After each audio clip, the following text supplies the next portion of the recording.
as said a bit earlier, we've got Francine tomorrow with Todd Gordon. Of course, Francine was a big part of the franchise's career during his time at ECW, and we've got some great photo options. So this is our duel number one. So when you see that, I think that's the incarnation of the triple threat everyone kind of thinks of. But if you could talk about each photo, that's our duel number one, guys. Yeah, these pictures were taken in Poughkeepsie, New York. Taz had hired a photographer and the backgrounds and everything. So with all these pictures, there's one or two of me with the belt. But then we took this group photo also. This incarnation, the other incarnations were very talented. The problem was the first incarnation being Dean Malenko, Chris Benoit, and I. There are only 3 pictures that I know of in existence of the 3 of us together.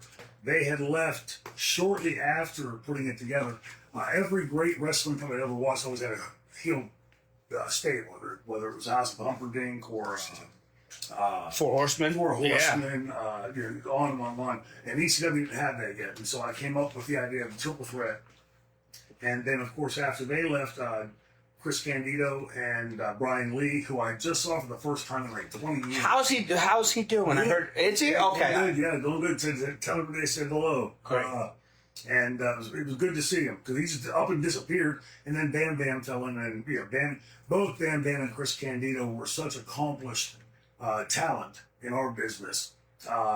Chris, I was always jealous of because Chris could wake up from a coma and go to the ring and have a 5-star match. It was just like breathing to him.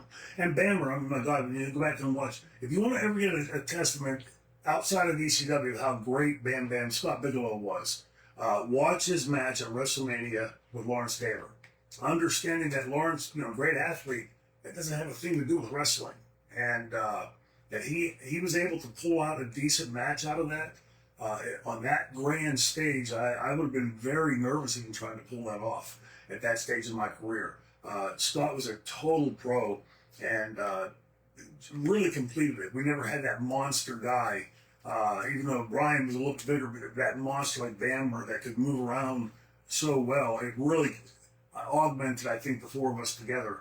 And Paul also, I think the reason that particular incarnation has so much oomph behind it is because initially, to get that over, I had told Paul, you have to legitimize it. You can't just say, hey, there's a stable and they're bad guys and whatever.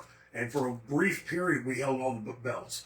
The television title, the world title, the tag team titles, and for more than just a cup of coffee. And that really legitimized the triple threat. Back to Franny real quick, because of course she's in that picture too you mentioned earlier. Franny she'd been in the business for literally a cup of coffee at that point.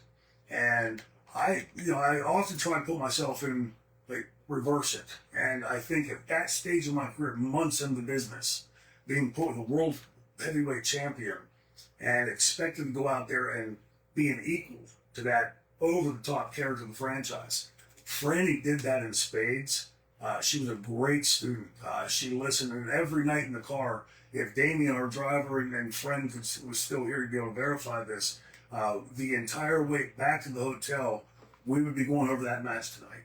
Things that she did right, things that she did wrong, why they were right or why they were wrong. Always ask perfect questions, inquiring, digging deeper on those things. You could tell that Franny was really committed to the idea of not only just getting that character in the franchise over, but getting that over from promotion for ECW. And she will always be, I was telling Nick before we started, my legacy in the business is written in stone. There's no changing it now, and I'm proud of what we've accomplished.